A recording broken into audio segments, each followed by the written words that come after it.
Legend of Sleepy Hollow by Washington Irving. Found among the papers of the late Dietrich Knickerbocker. A pleasing land of drowsy head it was, of dreams that wave before the half-shut eye, and of gay castles in the clouds that pass, forever flushing round a summer sky. From Castle of Indolence. In the bosom of one of those spacious coves which indent the eastern shore of the Hudson, at that broad expansion of the river denominated by the ancient Dutch navigators the Tappan Zee, and where they always prudently shortened sail and implored the protection of St. Nicholas when they crossed, there lies a small market town or rural port, which by some is called Greensburg, but which is more generally and properly known by the name of Tarrytown. This name was given, we are told, in former days by the good housewives of the adjacent country, from the inveterate propensity of their husbands to linger about the village tavern on market days. Be that as it may, I do not vouch for the fact, but merely advert to it, for the sake of being precise and authentic. Not far from this village, perhaps about 2 miles, there is a little valley, or rather lap of land among high hills, which is one of the quietest places in the whole world. A small brook glides through it, with just murmur enough to lull one into repose, and the occasional whistle of a quail or tapping of a woodpecker is almost the only sound that ever breaks in upon the uniform tranquillity. I recollect that when a stripling my first exploit in squirrel shooting was in a grove of tall walnut trees that shades one side of the valley. I had wandered into it at noontime, when all nature is peculiarly quiet, and was startled by the roar of my own gun as it broke the Sabbath stillness around, and was prolonged and reverberated by the angry echoes. If ever I should wish for a retreat whither I might steal from the world and its distractions, and dream quietly away the remnant of a troubled life, I know of none more promising than this little valley. From the listless repose of the place, and the peculiar character of its inhabitants, who are descendants from the original Dutch settlers, this sequestered glen has long been known by the name of Sleepy Hollow, and its rustic lads are called the Sleepy Hollow boys throughout all the neighboring country. A drowsy, dreamy influence seems to hang over the land, and to pervade the very atmosphere. Some say that the place was bewitched by a high German doctor during the early days of the settlement. Others, that an old Indian chief, the prophet or wizard of his tribe, held his powwows there before the country was discovered by Master Henrik Hudson. Certain it is that the place still continues under the sway of some witching power that holds a spell over the minds of the good people, causing them to walk in a continual reverie. They are given to all kinds of marvelous beliefs, are subject to trances and visions, and frequently see strange sights and hear music and voices in the air. The whole neighborhood abounds with local tales, haunted spots, and twilight superstitions. Stars shoot and meteors glare oftener across the valley than in any other part of the country, and the nightmare, with her whole ninefold, seems to make it the favorite scene of her gambols. The dominant spirit, however, that haunts this enchanted region, and seems to be commander-in-chief of all the powers of the air, is the apparition of a figure on horseback, without a head. It is said by some to be the ghost of a Hessian trooper, whose head had been carried away by a cannon-ball in some nameless battle during the Revolutionary War, and who is ever and anon seen by the country folk hurrying along in the gloom of night as if on the wings of the wind.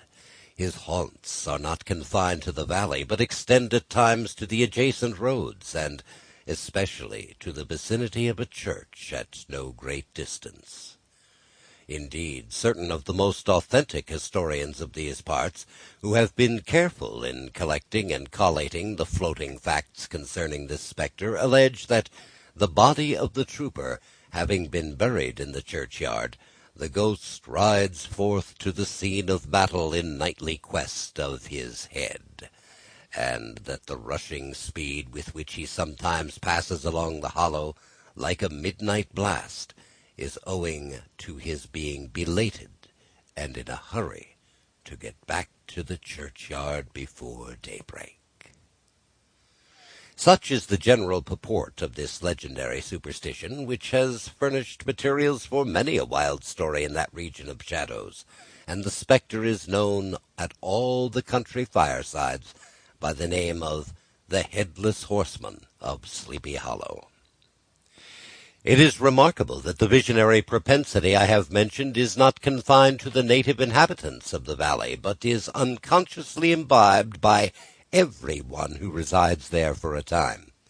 However wide awake they may have been before they entered that sleepy region, they are sure, in a little time, to inhale the witching influence of the air, and begin to grow imaginative, to dream dreams, to see apparitions. I mention this peaceful spot with all possible laud, for it is in such little retired Dutch valleys, found here and there embosomed in the great state of New York, that population, manners, and customs remain fixed, while the great torrent of migration and improvement, which is making such incessant changes in other parts of this restless country, sweeps by them unobserved. They are like those little nooks of still water which border a rapid stream, where we may see the straw and bubble riding quietly at anchor, or slowly revolving in their mimic harbour, undisturbed by the rush of the passing current. Though many years have elapsed since I trod the drowsy shades of Sleepy Hollow, yet I question whether I should not still find the same trees and the same families vegetating in its sheltered bosom. In this by-place of nature there abode, in a remote period of American history, that is to say, some 30 years since, a worthy wight of the name of Ichabod Crane, who sojourned, or, as he expressed it, tarried, in Sleepy Hollow, for the purpose of instructing the children of the vicinity. He was a native of Connecticut, a state which supplies the Union with pioneers for the mind as well as for the forest, and sends forth yearly its legions of frontier woodmen and country schoolmasters. The cognomen of Crane was not inapplicable to his person. He was tall, but exceedingly lank, with narrow shoulders, long arms and legs, hands that dangled a mile out of his sleeves, feet that might have served for shovels, and his whole frame most loosely hung together. His head was small and flat at top, with huge ears, large green glassy eyes, and a long snipe nose, so that it looked like a weathercock perched atop his spindle neck to tell which way the wind blew. To see him striding along the profile of a hill on a windy day, with his clothes bagging and fluttering about him, one might have mistaken him for the genius of famine descending upon the earth, or some scarecrow eloped from a cornfield. His schoolhouse was a low building of one large room, rudely constructed of logs, the windows partly glazed and partly patched with leaves of old copybooks. It was most ingeniously secured at vacant hours by a withe twisted in the handle of the door, and stakes set against the window shutters, so that, though a thief might get in with perfect ease, he would find some embarrassment in getting out, an idea most probably borrowed by the architect Jost van Houten from the mystery of an eel pot. The schoolhouse stood in a rather lonely but pleasant situation, just at the foot of a woody hill, with a brook running close by, and a formidable birch tree growing at one end of it. From hence the low murmur of his pupils' voices, conning over their lessons, might be heard on a drowsy summer's day, like the hum of a beehive, interrupted now and then by the authoritative voice of the master, in the tone of menace or command, or peradventure by the appalling sound of the birch, as he urged some tardy loiterer along the flowery path of knowledge. Truth to say, he was a conscientious man, and ever bore in mind the golden maxim, "Spare the rod and spoil the child." Ichabod Crane's scholars certainly were not spoiled. I would not have it imagined, however, that he was one of those cruel potentates of the school who joy in the smart of their subjects. On the contrary, he administered justice with discrimination rather than severity, taking the burden off the backs of the weak and laying it on those of the strong. Your mere puny stripling, that winced at the least flourish of the rod, was passed by with indulgence, but the claims of justice were satisfied by inflicting a double portion on some little tough, wrong-headed, broad-skirted Dutch urchin, who sulked and swelled and grew dogged and sullen beneath the birch. All this he called doing his duty by their parents, and he never inflicted a chastisement without following it by the assurance, so consolatory to the smarting urchin, that he would remember it and thank him for it the longest day he had to live. When school hours were over, he was even the companion and playmate of the larger boys, and on holiday afternoons would convoy some of the smaller ones home, who happened to have pretty sisters or good housewives for mothers, noted for the comforts of their cupboard. Indeed, it behooved him to keep on good terms with his pupils. The revenue arising from his school was small, and would have been scarcely sufficient to furnish him with daily bread, for he was a huge feeder, and though lank, he had the dilating powers of an anaconda. But to help out his maintenance, he was, according to country custom in those parts, boarded and lodged at the houses of the farmers whose children he instructed. With these he lived successively a week at a time, thus going the rounds of the neighborhood with all his worldly effects tied up in a cotton handkerchief. That all this might not be too onerous on the purses of his rustic patrons, who are apt to consider the costs of schooling a grievous burden, and schoolmasters as mere drones, he had various ways of rendering himself both useful and agreeable. He assisted the farmers occasionally in the lighter labors of their farms, helped to make hay, mended the fences, took the horses to water, drove the cows from pasture, and cut wood for the winter fire. He laid aside, too, all the dominant dignity and absolute sway with which he lorded it in his little empire, the school, and became wonderfully gentle and ingratiating. He found favor in the eyes of the mothers by petting the children, particularly the youngest, and like the lion bold, which whilom so magnanimously the lamb did hold, he would sit with a child upon one knee, and rock a cradle with his foot for hours together. In addition to his other vocations, he was the singing master of the neighborhood, and picked up many bright shillings by instructing the young folks in psalmody. It was a matter of no little vanity to him on Sundays to take his station in front of the church gallery with a band of chosen singers, where, in his own mind, he completely carried away the palm from the parson. Certain it is, his voice resounded far above all the rest of the congregation, and there are particular quavers still to be heard in that church, and which may even be heard a half-mile off, quite to the opposite side of the mill pond on a still Sunday morning, which are said to be legitimately descended from the nose of Ichabod Crane. Thus, by divers little makeshifts, and in that ingenious way which is commonly denominated by hook and by crook, the worthy pedagogue got on tolerably enough, and was thought by all who understood nothing of the labor of headwork to have a wonderfully easy life of it. The schoolmaster is generally a man of some importance in the female circle of a rural neighborhood, being considered a kind of idle, gentlemanly personage, of vastly superior taste and accomplishments to the rough country swains, and indeed inferior in learning only to the parson. His appearance, therefore, is apt to occasion some little stir at the tea-table of a farmhouse. and the addition of a supernumerary dish of cakes or sweetmeats, or peradventure the parade of a silver teapot. Our man of letters, therefore, was peculiarly happy in the smiles of all the country damsels.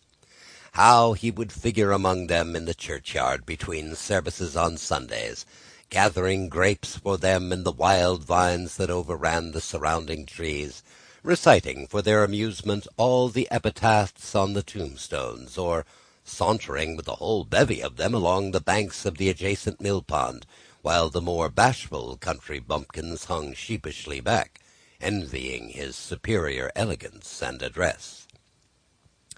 From his half-itinerant life, also, he was a kind of travelling gazette, carrying the whole budget of local gossip from house to house, so that his appearance was always greeted with satisfaction.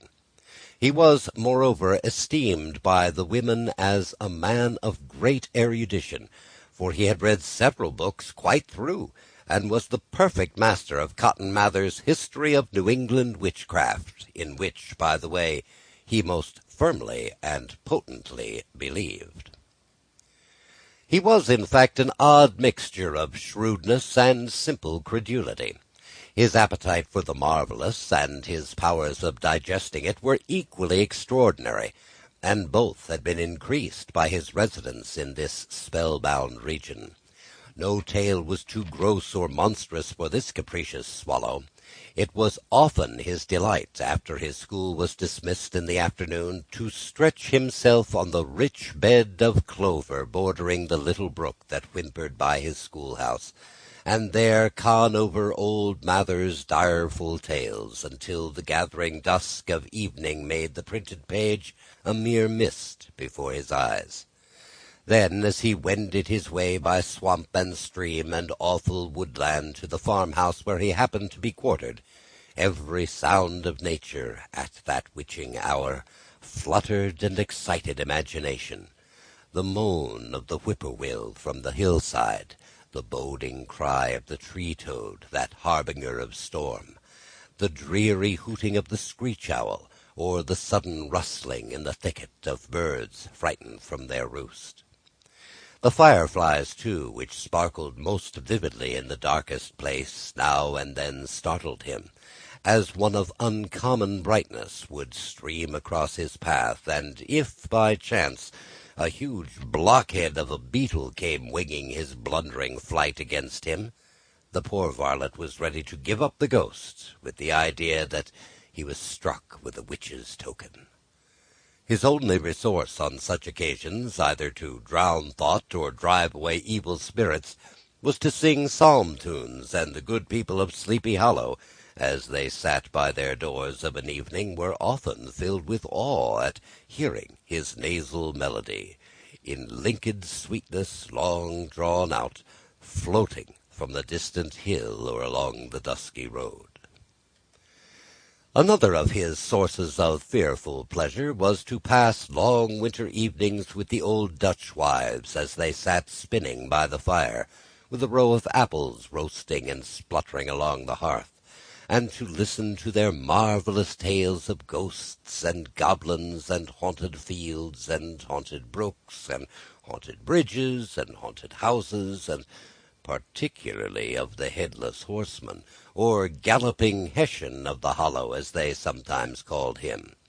He would delight them equally by his anecdotes of witchcraft, and of the direful omens and portentous sights and sounds in the air, which prevailed in the earlier times of Connecticut, and would frighten them woefully with speculations upon comets and shooting stars, and with the alarming fact that the world did absolutely turn around, and that they were half the time topsy-turvy. But if there were a pleasure in all this, while cuddling in the chimney-corner of a chamber that was all of a ruddy glow from the crackling wood fire, and where, of course, no spectre dared to show its face, it was dearly purchased by the terrors of his subsequent walk homeward.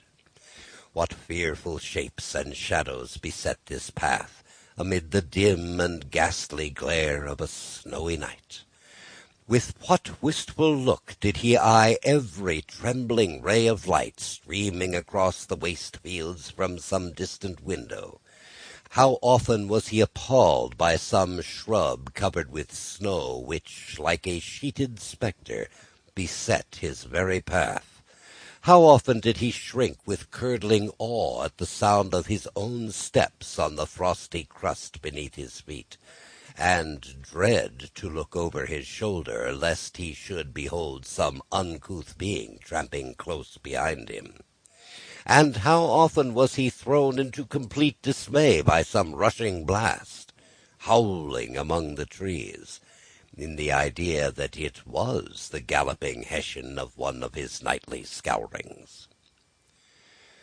All these, however, were mere terrors of the night, phantoms of the mind that walk in darkness; and though he had seen many spectres in his time, and had been more than once beset by Satan in divers shapes in his lonely perambulations, yet daylight put an end to all these evils, and he would have passed a pleasant life of it, in spite of the devil and all his works, if his path had not been crossed by a being that causes more perplexity to mortal man than ghosts, goblins, and the whole race of witches put together, and that was a woman.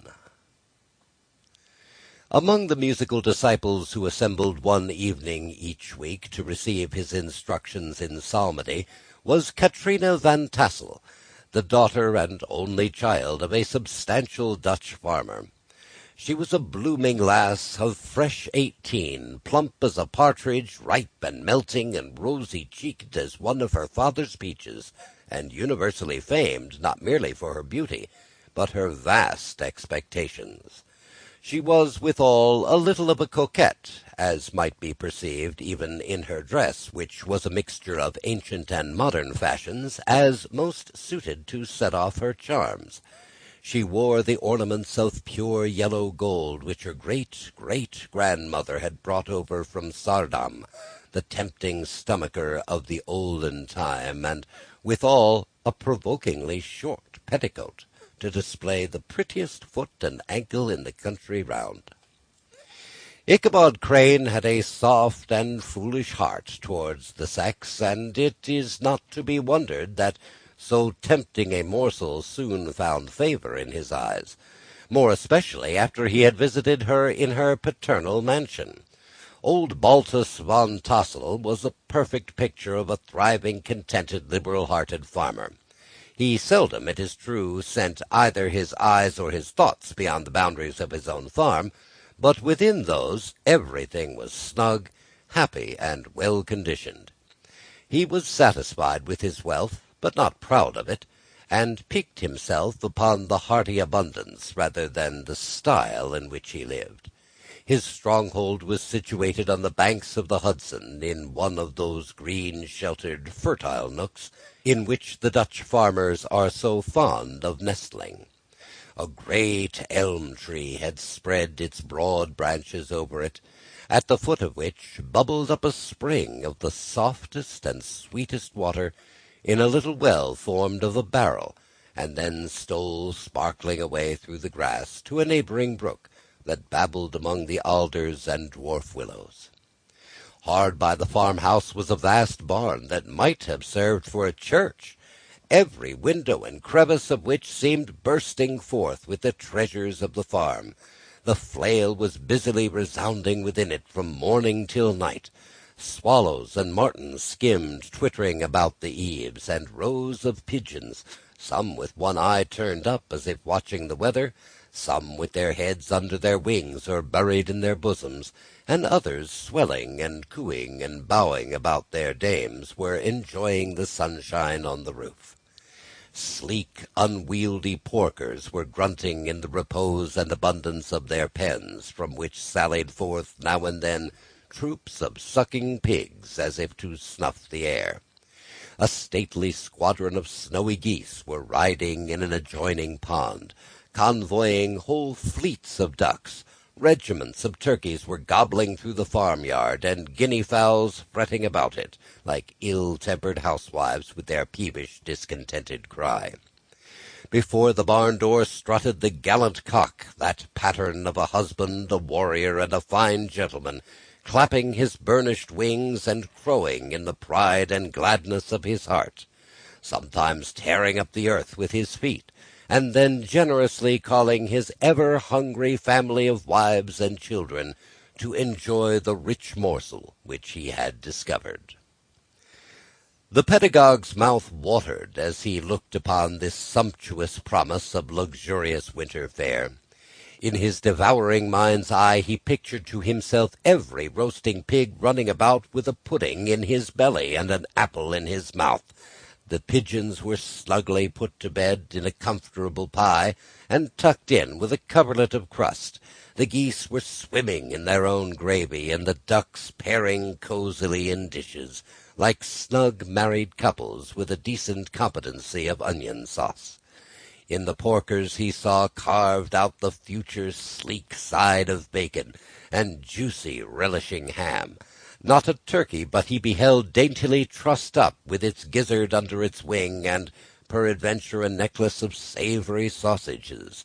And even bright Chanticleer himself lay sprawling on his back in a side dish, with uplifted claws, as if craving that quarter which his chivalrous spirit disdained to ask while living. As the enraptured Ichabod fancied all this, and as he rolled his great green eyes over the fat meadow lands, the rich fields of wheat, of rye, of buckwheat, and Indian corn, and the orchards burdened with ruddy fruit which surrounded the warm tenement of Van Tassel, his heart yearned after the damsel who was to inherit these domains, and his imagination expanded with the idea how they might be readily turned into cash, and the money invested in immense tracts of wild land and shingle palaces in the wilderness. Nay, his busy fancy already realized his hopes, and presented to him the blooming Katrina, with a whole family of children, mounted on top of the wagon, loaded with household trumpery, with pots and kettles dangling beneath, and he beheld himself astride a pacing mare, with a colt at her heels, setting out for Kentucky, Tennessee, or the Lord knows where. When he entered the house, the conquest of his heart was complete. It was one of those spacious farmhouses with high-ridged but lowly sloping roofs, built in the style handed down from the first Dutch settlers, the low projecting eaves forming a piazza along the front, capable of being closed up in bad weather. Under this were hung flails, harness, various utensils of husbandry, and nets for fishing in the neighbouring river. Benches were built along the sides for summer use, and a great spinning wheel at one end, and a churn at the other, showed the various uses to which this important porch might be devoted. From this piazza the wondering Ichabod entered the hall which formed the centre of the mansion, and the place of usual residence. Here rows of resplendent pewter, ranged on a long dresser, dazzled his eyes. In one corner hung a huge bag of wool ready to be spun; in another a quantity of linsey-woolsey just from the loom. Ears of Indian corn and strings of dried apples and peaches hung in gay festoons along the walls, mingled with the gaud of red peppers, and a door, left ajar, gave him a peep into the best parlour, where the claw-footed chairs and dark mahogany tables shone like mirrors. Andirons, with their accompanying shovel and tongs, glistened from their covert of asparagus tops. Mock oranges and conch shells decorated the mantelpiece. Strings of various-coloured bird eggs were suspended above it.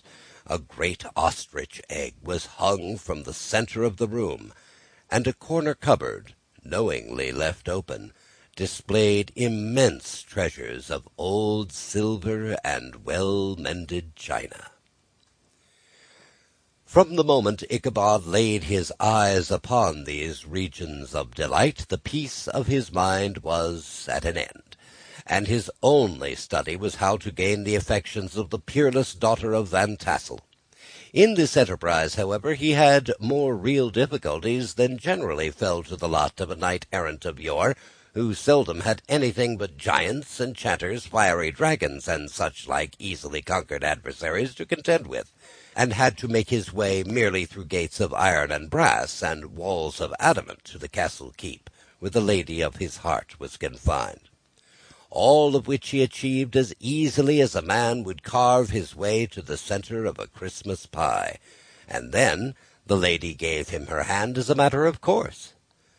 Ichabod, on the contrary, had to win his way to the heart of a country coquette, beset with a labyrinth of whims and caprices, which were for ever presenting new difficulties and impediments, and he had to encounter a host of fearful adversaries of real flesh and blood, the numerous rustic admirers who beset every portal to her heart, keeping a watchful and angry eye upon each other, but ready to fly out in common cause against any new competitor. Among these, the most formidable was a burly, roaring, roistering blade of the name of Abraham, or, according to the Dutch abbreviation, Brom van Brunt, the hero of the country round, which ranged with his feats of strength and hardihood. He was broad-shouldered and double-jointed, with short, curly black hair, and a bluff but not unpleasant countenance, having a mingled air of fun and arrogance. From his herculean frame and great powers of limb he had received the nickname Brom Bones, by which he was universally known. He was famed for great knowledge and skill in horsemanship, being as dexterous on horseback as a Tartar. He was foremost at all races and cockfights, and with the ascendancy which bodily strength always acquires in rustic life, he was the umpire in all disputes, setting his hat on one side, and giving his decisions with an air and tone that admitted to no gainsay or appeal. He was always ready for either a fight or a frolic, but had more mischief than ill will in his composition, and with all his overbearing roughness there was a strong dash of waggish good humour at bottom. He had 3 or 4 boon companions who regarded him as their model, and at the head of whom he scoured the country, attending every scene of feud or merriment for miles around.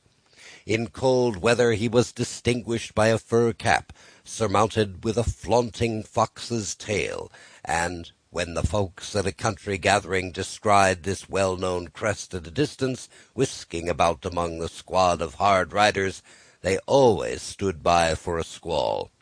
Sometimes his crew would be heard dashing along past farmhouses at midnight, with whoop and halloo like a troop of Don Cossacks, and the old dames, startled out of their sleep, would listen for a moment till the hurry-scurry had clattered by, and then exclaimed, "Aye, there goes Brom Bones and his gang." The neighbours looked upon him with a mixture of awe, admiration, and goodwill, and when any madcap prank or rustic brawl occurred in the vicinity, they always shook their heads, and warranted Brom Bones was at the bottom of it. This rantipole hero had for some time singled out the blooming Katrina for the object of his uncouth gallantries, and though his amorous toyings were something like the gentle caresses and endearments of a bear, yet it was whispered that she did not altogether discourage his hopes.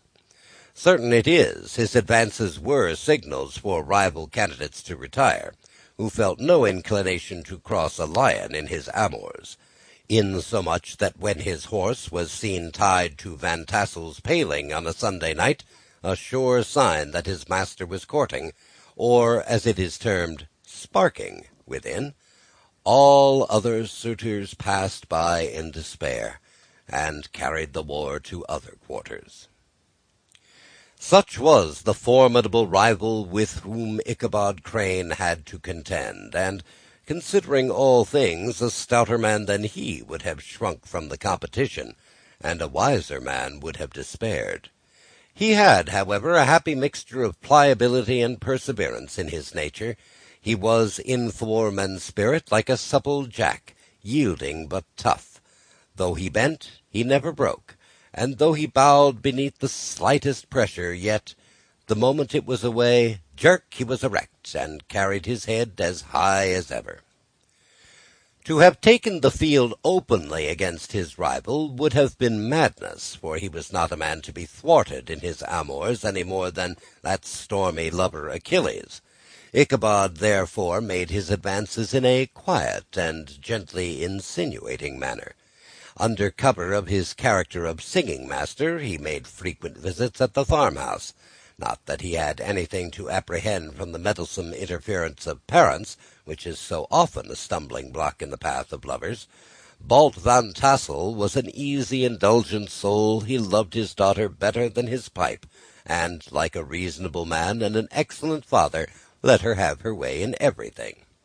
His notable little wife, too, had enough to do to attend to her housekeeping and manage her poultry, for, as she sagely observed, ducks and geese are foolish things and must be looked after, but girls can take care of themselves.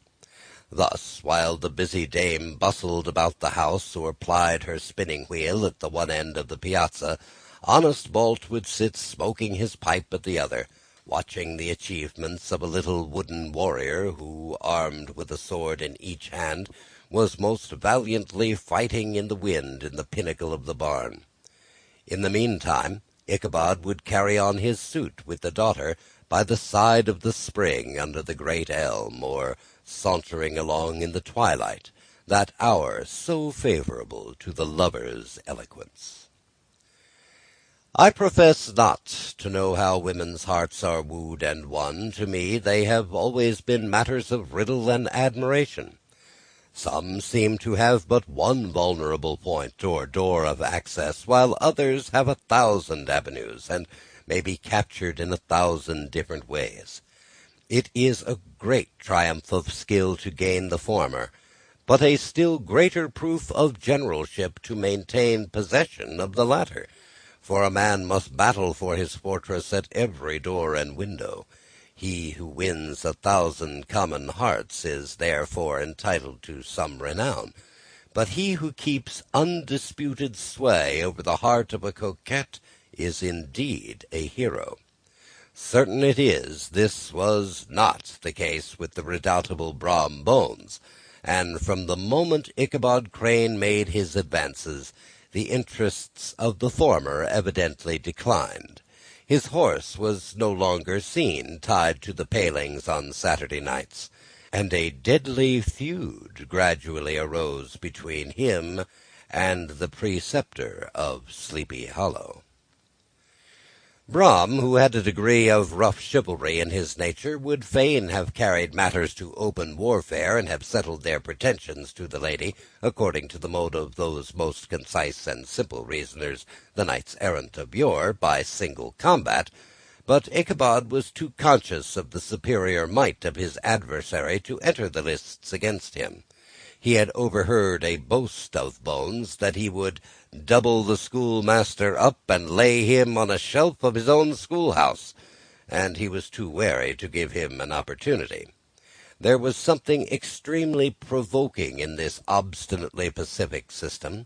It left Brom no alternative but to draw upon the funds of rustic waggery in his disposition, and to play off boorish practical jokes upon his rival.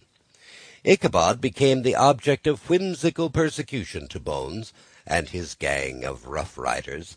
They harried his hitherto peaceful domains, smoked out the singing school by stopping up the chimney, broke into the schoolhouse at night in spite of its formidable fastenings of withen window stakes, and turned everything topsy-turvy, so that the poor schoolmaster began to think all the witches in the country held their meetings there.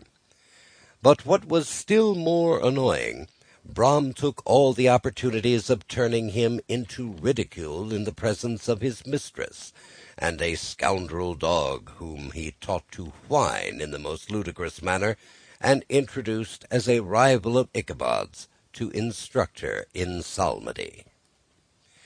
In this way matters went on for some time, without producing any material effect on the relative situations of the contending powers. On a fine autumnal afternoon, Ichabod, in pensive mood, sat enthroned on the lofty stool from whence he usually watched all the concerns of his little literary realm. In his hand he swayed a ferule, that sceptre of despotic power. The birch of justice reposed on 3 nails behind the throne, a constant terror to evildoers, while on the desk before him might be seen sundry contraband articles and prohibited weapons detected upon the persons of idle urchins, such as half-munched apples, pop-guns, whirligigs, fly-cages, and whole legions of rampant little paper gamecocks. Apparently there had been some appalling act of justice recently inflicted, for his scholars were all busily intent upon their books, or slyly whispering behind them, with one eye kept on the master, and a kind of buzzing stillness reigned throughout the schoolroom. It was suddenly interrupted by the appearance of a negro in a tow-cloth jacket and trousers, a round-crowned fragment of a hat like the cap of Mercury, and mounted on the back of a ragged, wild, half-broken colt, which he managed with a rope by way of a halter. He came clattering up to the school with an invitation to Ichabod to attend a merrymaking or quilting frolic, to be held that afternoon at Mynheer Van Tassel's, and, having delivered his message with that air of importance and effort at fine language which a negro is apt to display on petty embassies of the kind, he dashed over the brook, and was seen scampering away up the hollow, full of the importance and hurry of his mission. All was now bustle and hubbub in the late quiet schoolroom. The scholars were hurried through their lessons without stopping at trifles.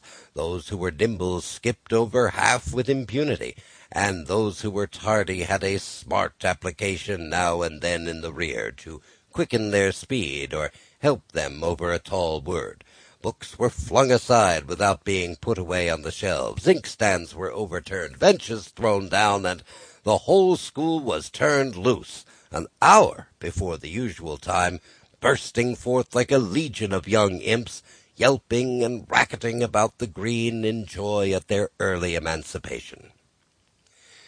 The gallant Ichabod now spent at least an extra half-hour at his toilet, brushing and furbishing up his best, and indeed only, suit of rusty black, and arranging his locks by a bit of broken looking-glass that hung up in the schoolhouse. That he might make his appearance before his mistress in the true style of a cavalier, he borrowed a horse from the farmer with whom he was domiciliated, a choleric old Dutchman of the name of Hans van Ripper, and thus gallantly mounted, issued forth like a knight-errant in quest of adventures. But it is meet I should, in the true spirit of romantic story, give some account of the looks and equipments of my hero and his steed. The animal he bestrode was a broken-down plough-horse that had outlived almost everything but its viciousness. He was gaunt and shagged, with a ewe-neck and a head like a hammer. His rusty mane and tail were tangled and knotted with burrs. One eye had lost its pupil and was glaring and spectral, but the other had the gleam of a genuine devil in it. Still, he must have had fire and metal in his day, if we may judge from the name he bore of Gunpowder. He had, in fact, been a favourite steed of his master's, the choleric Van Ripper, who was a furious rider, and had infused, very probably, some of his own spirit into the animal, for, old and broken down as he looked, there was more of the lurking devil in him than in any young filly in the country. Ichabod was a suitable figure for such a steed. He rode with short stirrups, which brought his knees nearly up to the pommel of his saddle. His sharp elbows stuck out like grasshoppers. He carried his whip perpendicularly in his hand like a sceptre, and as his horse jogged on, the motion of his arms was not unlike the flapping of a pair of wings. A small wool hat rested at the top of his nose, for so his scanty strip of forehead might be called, and the skirts of his black coat fluttered out almost to the horse's tail. Such was the appearance of Ichabod and his steed as they shambled out of the gate of Hans van Ripper, and it was altogether such an apparition as is seldom to be met with in broad daylight. It was, as I have said, a fine autumnal day. The sky was very clear and serene, and nature wore that rich and golden livery which we always associate with the idea of abundance. The forests had put on their sober brown and yellow, while some trees of the tenderer kind had been nipped by the frosts into brilliant dyes of orange, purple, and scarlet. Streaming files of wild ducks began to make their appearance high in the air. The bark of the squirrel might be heard from the groves of beech and hickory nuts, and the pensive whistle of the quail at intervals from the neighboring stubble field. The small birds were taking their farewell banquets. In the fullness of their revelry they fluttered, chirping and frolicking from bush to bush and tree to tree, capricious from the very profusion and variety around them. There was the honest cock-robin, the favourite game of stripling sportsmen, with its loud, querulous note, and the twittering blackbirds flying in sable clouds, and the golden-winged woodpecker with his crimson crest, his broad black gorget and splendid plumage, and the cedar-bird with its red-tipped wings and yellow-tipped tail in its little Montiero cap of feathers, and the blue-jay, that noisy coxcomb, in his gay light-blue coat and white underclothes, screaming and chattering, nodding and bobbing and bowing, and pretending to be on good terms with every songster of the grove. As Ichabod jogged slowly on his way, his eye, ever open to every symptom of culinary abundance, ranged with delight over the treasures of jolly autumn. On all sides he beheld vast store of apples, some hanging in oppressive opulence on the trees, some gathered into baskets and barrels for the market, others heaped up in rich piles for the cider press. Farther on he beheld great fields of Indian corn, with its golden ears peeping from their leafy coverts, and holding out the promise of cakes and hasty pudding, and the yellow pumpkins lying beneath them, turning up their fair round bellies to the sun, and giving ample prospects of the most luxurious of pies. And anon he passed the fragrant buckwheat fields, breathing the odour of the beehive, and as he beheld them, soft anticipations stole over his mind of dainty slapjacks, well buttered and garnished with honey or treacle by the delicate little dimpled hand of Katerina Van Tassel. Thus, feeding his mind with many sweet thoughts and sugared suppositions, he journeyed along the sides of a range of hills which look out upon some of the goodliest scenes of the mighty Hudson. The sun gradually wheeled his broad disk down in the west. The wide bosom of the Tappan Zee lay motionless and glassy, excepting that here and there a gentle undulation waved and prolonged the blue shadow in the distant mountain. A few amber clouds floated in the sky without a breath of air to move them. The horizon was of a fine golden tint, changing gradually into a pure apple green, and from that into the deep blue of the mid-heaven. A slanting ray lingered on the woody crests of the precipices that overhung some parts of the river, giving greater depth to the dark gray and purple of their rocky sides. A sloop was loitering in the distance, dropping slowly down with the tide, her sail hanging uselessly against the mast, and as the reflection of the sky gleamed along the still water, it seemed as if the vessel was suspended in air. It was toward evening that Ichabod arrived at the castle of the Heer Van Tassel, which he found thronged with the pride and flower of the adjacent country. Old farmers, a spare leathern-faced race, in homespun coats and breeches, blue stockings, huge shoes, and magnificent pewter buckles. Their brisk, withered little dames in close-crimped caps, long-waisted short gowns, homespun petticoats with scissors and pincushions, and gay calico pockets hanging on the outside, buxom lasses almost as antiquated as their mothers, excepting where a straw hat, a fine ribbon, or perhaps a white frock gave symptoms of city innovation. The sons in short, square-skirted coats, with rows of stupendous brass buttons, and their hair generally queued in the fashion of the times, especially if they could procure an eel skin for the purpose, it being esteemed throughout the country as a potent nourisher and strengthener of the hair. Brom Bones, however, was the hero of the scene, having come to the gathering on his favourite steed, Daredevil, a creature like himself, full of mettle and mischief, and which no one but himself could manage. He was, in fact, noted for preferring vicious animals, given to all kinds of tricks, which kept the rider in a constant risk of his neck, for he held a tractable, well-broken horse as unworthy of a lad of spirit. Fain would I pause to dwell upon the world of charms that burst upon the enraptured gaze of my hero as he entered the state parlour of Van Tassel's mansion. Not those of the bevy of buxom lasses, with their luxurious display of red and white, but the ample charms of a genuine Dutch country tea-table in the sumptuous time of autumn. Such heaped-up platters of cakes of various and almost indescribable kinds, known only to experienced Dutch housewives. There was the doughty doughnut, the tender olie koek, and the crisp and crumbling cruller. Sweet cakes and short cakes, ginger cakes and honey cakes, and the whole family of cakes.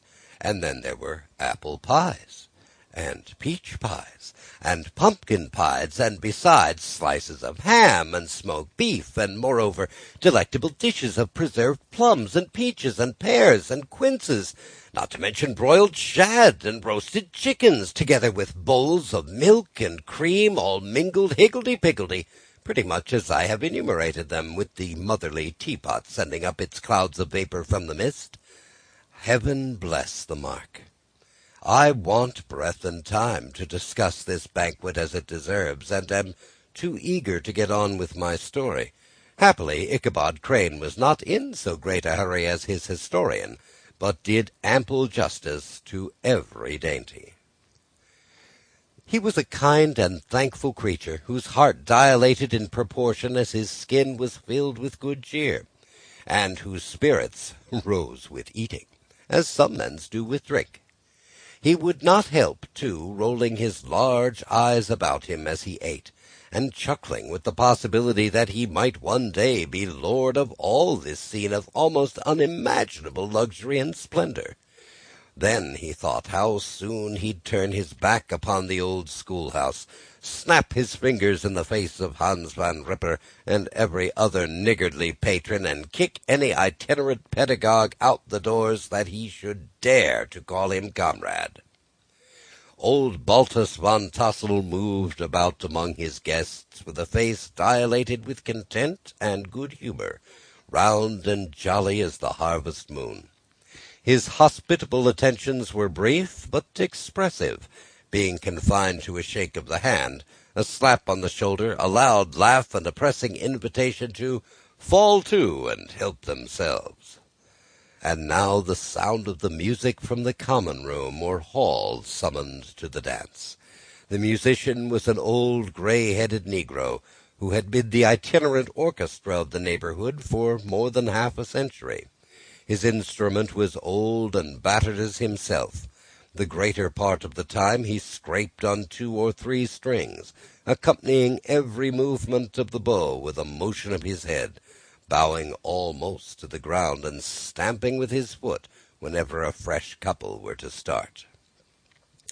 Ichabod prided himself upon his dancing as much as upon his vocal powers. Not a limb, not a fibre about him was idle, and to have seen his loosely hung frame in full motion and clattering about the room, you would have thought St. Vitus himself that blessed patron of the dance, was figuring before you in person.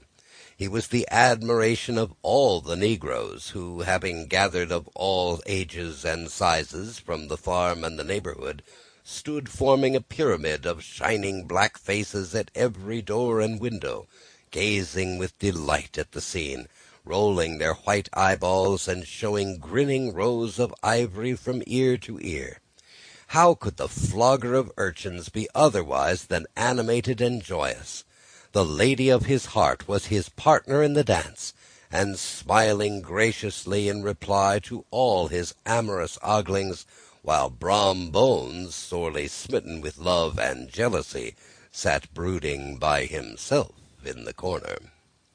When the dance was at an end, Ichabod was attracted to a knot of the sager folks, who, with old Van Tassel, sat smoking at one end of the piazza, gossiping over former times, and drawing out the long stories about the war. This neighborhood, at the time of which I am speaking, was one of those highly favored places which abound with chronicle and great men. The British and American line had run near it during the war, and it had, therefore, been the scene of marauding and infested with refugees, cowboys, and all kinds of border chivalry. Just sufficient time had elapsed to enable each storyteller to dress up his tale with a little becoming fiction, and in the indistinctness of his recollection to make himself the hero of every exploit. There was the story of Dofu Martling, a large blue-bearded Dutchman who had nearly taken a British frigate with an old iron 9-pounder from a mud breastwork, only that his gun burst at the 6th discharge. And there was an old gentleman who shall be nameless, being too rich a mynheer to be lightly mentioned, who, in the Battle of White Plains, being an excellent master of defence, parried a musket-ball with a small sword, insomuch that he absolutely felt it whiz round the blade and glance off the hilt, in proof of which he was ready at any time to show the sword, with the hilt a little bent. There were several more that had been equally great in that field, not one of whom but was persuaded that he had a considerable hand in bringing the war to a happy termination. But all these were nothing to the tales of ghosts and apparitions that succeeded. The neighborhood was rich in legendary treasures of the kind. Local tales and superstitions thrive best in these sheltered, long-settled retreats, but are trampled under foot by the shifting throng that forms the population of most country places. Besides, there is no encouragement for ghosts in most of our villages, for they have scarcely had time to finish their first nap and turn themselves over in their graves before their surviving friends have travelled away from the neighborhood, so that when they turn out at night to walk their rounds, they have no acquaintance left to call upon. This is perhaps the reason why we so seldom hear of ghosts, except in our long-established Dutch communities. The immediate cause, however, of the prevalence of supernatural stories in these parts was doubtless owing to the vicinity of Sleepy Hollow. There was a contagion in the very air that blew from that haunted region. It breathed forth an atmosphere of dreams and fancies infecting all the land. Several of the Sleepy Hollow people were present at Van Tassel's, and, as usual, were doling out their wild and wonderful legends. Many dismal tales were told about funeral trains and mourning cries, and wailings heard and seen about the great tree where the unfortunate Major Andre was taken, and which stood in the neighborhood. Some mention was also given of the women in white that haunted the dark glen at Raven Rock, and was often heard to shriek on winter nights before a storm, having perished there in the snow. The chief part of the stories, however, turned about the favourite spectre of Sleepy Hollow, the Headless Horseman, who had been heard several times of late patrolling the country, and, it was said, tethered his horse nightly among the graves in the churchyard. The sequestered situation of this church seems always to have made it a favourite haunt of troubled spirits. It stands on a knoll, surrounded by locust trees and lofty elms, from among which its decent whitewashed walls shine modestly forth, like Christian purity beaming through the shades of retirement. A gentle slope descends from it to a silver sheet of water, bordered by high trees, between which peeps may be caught at the blue hills of the Hudson. To look upon its grass-grown yard, where the sunbeams seem to sleep so quietly, one would think that there, at least, the dead might rest in peace. On one side of the church extends a wide woody dell, along which raves of a large brook among broken rocks and trunks of fallen-down trees. Over a deep black part of the stream, not far from the church, was formerly thrown a wooden bridge. The road that led to it and the bridge itself were thickly shaded by overhanging trees, which cast a gloom about it even in the daytime, but occasioned a fearful darkness at night. Such was one of the favourite haunts of the headless horseman, and the place where he was most frequently encountered. The tale was told of old Brewer, the most heretical disbeliever in ghosts, of how he met the horseman returning from his foray into Sleepy Hollow, and was obliged to get up behind him, and how they galloped over bush and brake, over hill and swamp, until they reached the bridge, when the horseman suddenly turned into a skeleton, threw old Brewer into the brook, and sprang away over the tree-tops with a clap of thunder.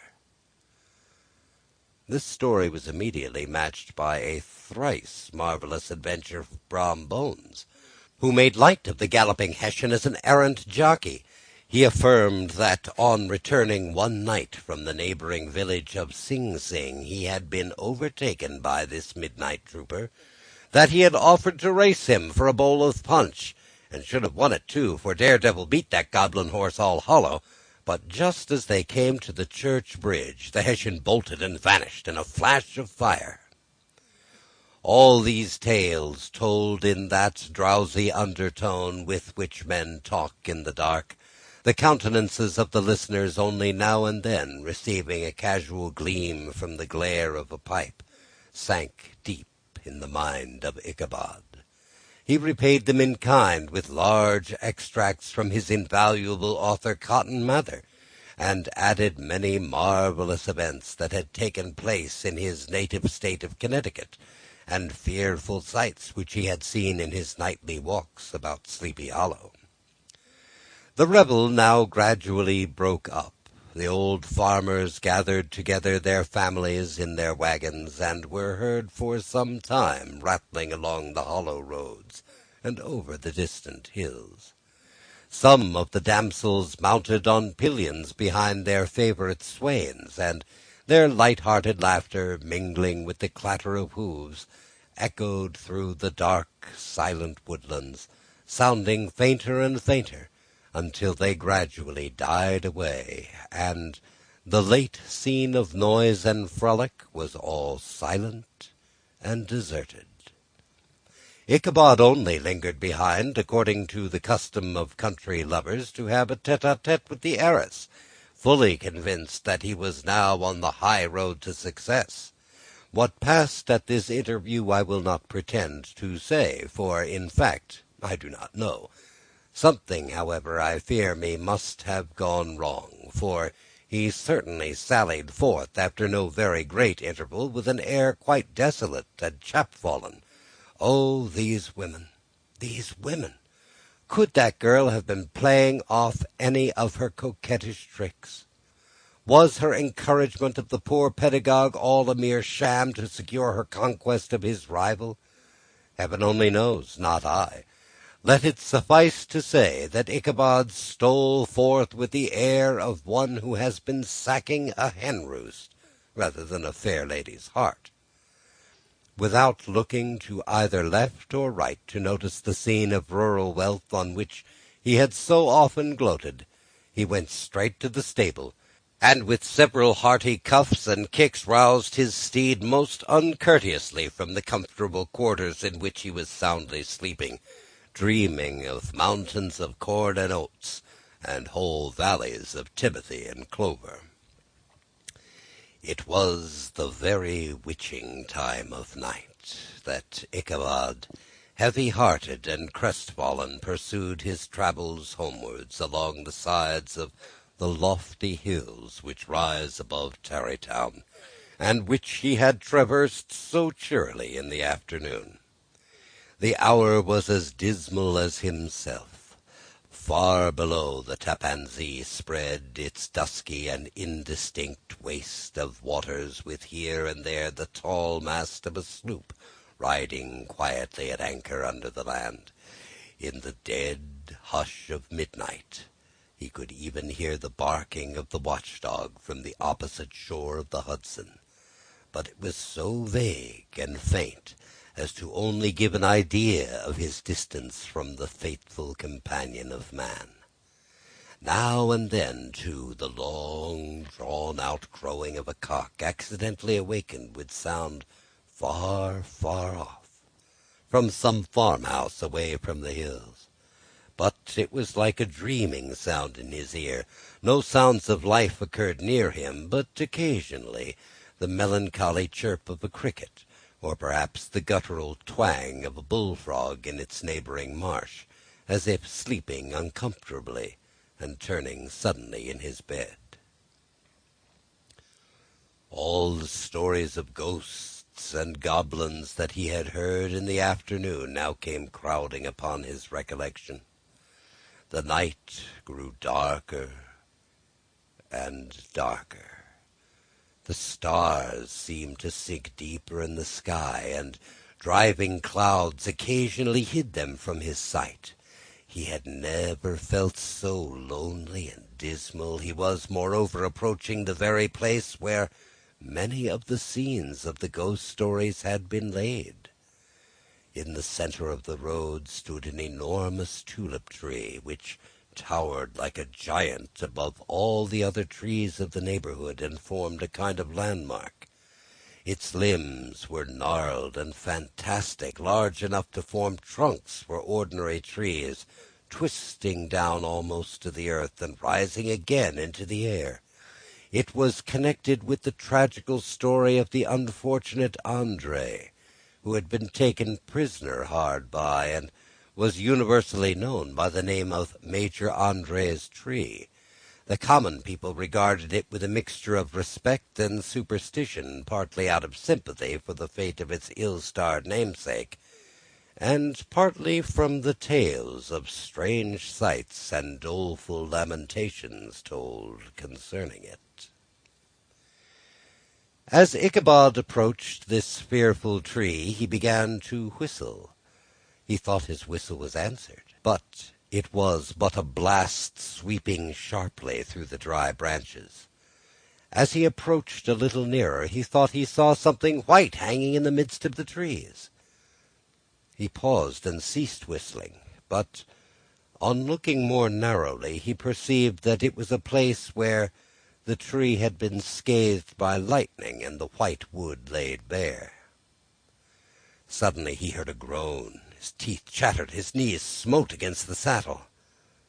It was but the rubbing of one huge bough upon another, as they were swayed about by the breeze. He passed the tree in safety, but new perils lay before him. About 100 yards from the tree, a small brook crossed the road and ran into a marshy and thickly wooded glen, known by the name of Wiley's Swamp. A few rough logs laid side by side served for a bridge over this stream. On that side of the road where the brook entered the wood, a group of oaks and chestnuts, matted thick with wild grapevines, threw a cavernous gloom over it. To pass this bridge was the severest trial. It was at this identical spot that the unfortunate Andre was captured, and under the covert of these chestnuts and vines were the sturdy yeomen concealed who surprised him. This has ever been considered a haunted stream, and fearful are the feelings of the schoolboy who has to pass it alone after dark. As he approached the stream, his heart began to thump. He summoned up, however, all his resolution, gave his horse half a score of kicks in the ribs, and attempted to dash briskly across the bridge. But instead of starting forward, the perverse old animal made a lateral movement, and ran broadside against the fence. Ichabod, whose fears increased with the delay, jerked the reins on the other side, and kicked lustily with the contrary foot. It was all in vain. His steed started, it is true, but it was only to plunge to the opposite side of the road into a new thicket of brambles and alder bushes. The schoolmaster now bestowed both whip and heel upon the quivering ribs of old Gunpowder, who dashed forward, snuffling and snorting, but came to a stand just by the bridge with a suddenness that had nearly sent his rider sprawling over his head. Just at this moment, a plashy tramp by the side of the bridge caught the sensitive ear of Ichabod. In the dark shadow of the grove, on the margin of the brook, he beheld something huge, misshapen and towering. It stirred not, but seemed gathered up by the gloom, like some gigantic monster ready to spring upon the traveller. The hair of the affrighted pedagogue rose upon his head with terror. What was to be done? To turn and fly was now too late, and besides, what chance was there of escaping a ghost or a goblin, if such it was, which could ride upon the wings of the wind? Summoning up, therefore, a show of courage, he demanded in stammering accents, Who are you?" He received no reply. He repeated his demand in a still more agitated voice. Still there was no answer. Once more he cudgelled the sides of the inflexible Gunpowder, and, shutting his eyes, broke forth with involuntary fervour into a psalm tune. Just then the shadowy object of alarm put itself in motion with a scramble and a bound, stood at once in the middle of the road. Though the night was dark and dismal, yet the form of the unknown might now in some degree be ascertained. He appeared to be a horseman of large dimensions, and mounted on a black horse of powerful frame. He made no offer of molestation or sociability, but came aloof on one side of the road, jogging along on the blind side of old Gunpowder, who had now got over his fright and waywardness. Ichabod, who had no relish for this strange midnight companion, and bethought himself of the adventure of Brom Bones with the galloping Hessian, now quickened his steed in hopes of leaving him behind. The stranger, however, quickened his horse to an equal pace. Ichabod pulled up, fell into a walk, thinking to lag behind, but the other did the same. His heart began to sink within him. He endeavoured to resume his psalm tune, but his parched tongue clove to the roof of his mouth, and he could not utter a stave. There was something in the moody and dogged silence of this pretentious companion that was mysterious and appalling. It was soon fearfully accounted for. On mounting a rising ground which brought the figure of his fellow traveller in relief against the sky, gigantic in height and muffled in a cloak, Ichabod was horror-struck on perceiving that he was headless. But his horror was still more increased on observing that the head, which should have rested on his shoulders, was carried before him on the pommel of his saddle. His terror rose to desperation. He rained a shower of kicks and blows upon Gunpowder, hoping by sudden movement to give his companion the slip. But the spectre started full jump with him. Away then they dashed through the thick and thin, stones flying, sparks flashing at every bound. Ichabod's flimsy garments fluttered in the air as he stretched his long, lank body away over his horse's head in the eagerness of his flight. They had now reached the road which turns off to Sleepy Hollow, but Gunpowder, who seemed possessed with a demon, instead of keeping up it, made an opposite turn, and plunged headlong downhill to the left. This road leads through a sandy hollow shaded by trees for about a quarter of a mile, where it crosses the famous bridge of the goblin story, and just beyond swells the green knoll on which stands the whitewashed church. As yet the panic of the steed had given his unskilful rider an apparent advantage in the chase, but just as he had got halfway through the hollow, the girths of the saddle gave way, and he felt it slipping under him. He seized it by the pommel and endeavored to hold it firm, but in vain, and he had just time to save himself by clasping old Gunpowder round the neck, when the saddle fell to the earth, and he heard it trampled underfoot by his pursuer. For a moment the terror of Hans Van Ripper's wrath passed across his mind, for it was his Sunday saddle, but this was no time for petty fears. The goblin was hard on his haunches, and unskilful rider that he was, he had much ado to maintain his seat, sometimes slipping on one side and sometimes on another, and sometimes jolted on the high ridge of his horse's backbone with a violence that he verily feared would cleave him asunder. An opening in the trees now cheered him with the hopes that the church bridge was at hand.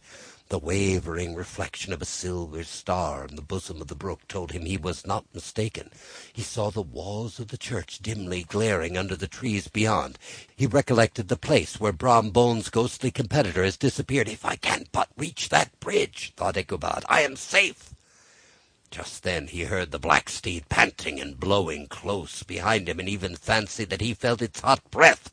Another convulsive kick in the ribs, and old Gunpowder sprang upon the bridge. He thundered over the resounding planks. He gained the opposite side, and now Ichabod cast a look behind to see if his pursuer should vanish according to rule in a flash of fire and brimstone. Just then he saw the goblin rising in his stirrups, and in the very act of hurling his head at him. Ichabod endeavored to dodge the horrible missile, but too late. It encountered his cranium with a tremendous crash. He was tumbled headlong into the dust, and Gunpowder, the black steed, and the goblin rider all passed by like a whirlwind. The next morning the old horse was found without his saddle, and with the bridle under his feet, soberly cropping the grass at his master's gate. Ichabod did not make his appearance at breakfast. Dinner hour came, but no Ichabod. The boys assembled at the schoolhouse and strolled idly about the banks of the brook, but no schoolmaster. Hans Van Ripper began to feel some uneasiness about the fate of poor Ichabod and his saddle. An inquiry was set afoot, and after diligent investigation they came upon his traces. In one part of the road leading to the church, he found the saddle trampled in the dirt. The tracks of horses' hoofs deeply dented the road, and evidently at furious speed were traced to the bridge, beyond which, on the bank of a broad part of the brook, where the water ran deep and black, was found the hat of the unfortunate Ichabod, and close beside it a shattered pumpkin. The brook was searched, but the body of the schoolmaster was not to be discovered. Hans Van Ripper, as executor of his estate, examined the bundle which contained all his worldly effects. They consisted of 2 shirts and a half, 2 socks for the neck, a pair of 2 worsted stockings, an old pair of corduroy small clothes, a rusty razor, a book of psalm tunes full of dog-ears, and a broken pitch-pipe. As to the books and furniture of the schoolhouse, they belonged to the community, excepting Cotton Mather's History of Witchcraft, a New England almanac, and a book of dreams and fortune-telling, in which last was a sheet of foolscap, much scribbled and blotted in several fruitless attempts to make a copy of verses in honor of the heiress of Van Tassel.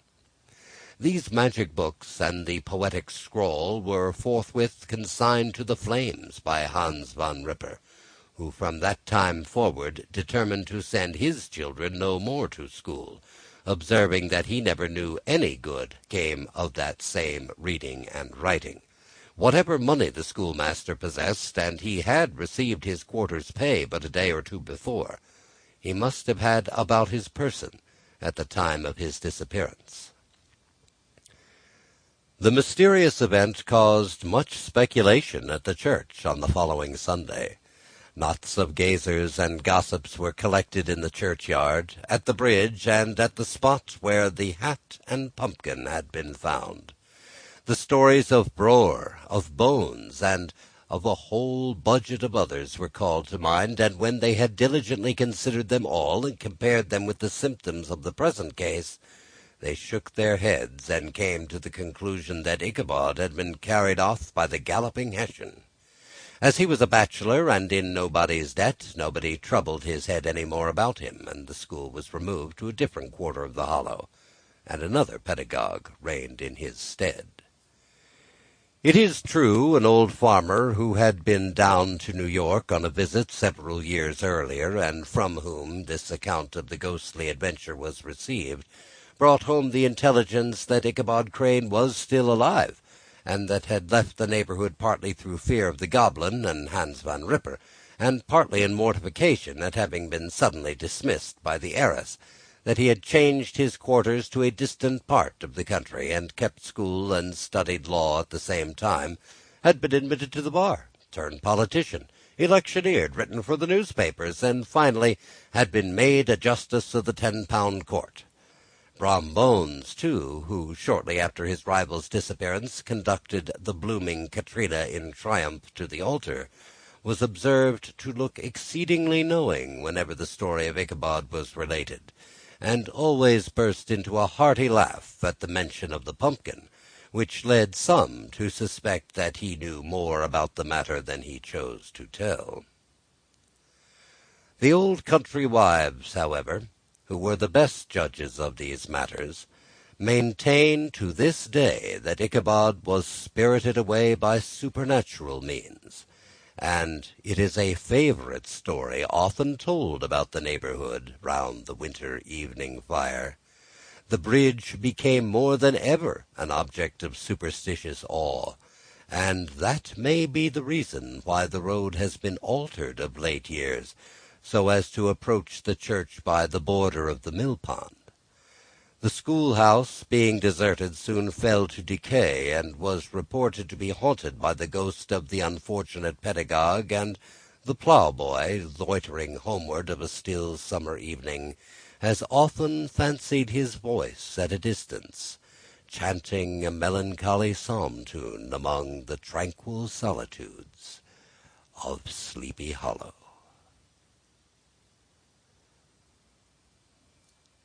And so ends the legend of Sleepy Hollow by Washington Irving.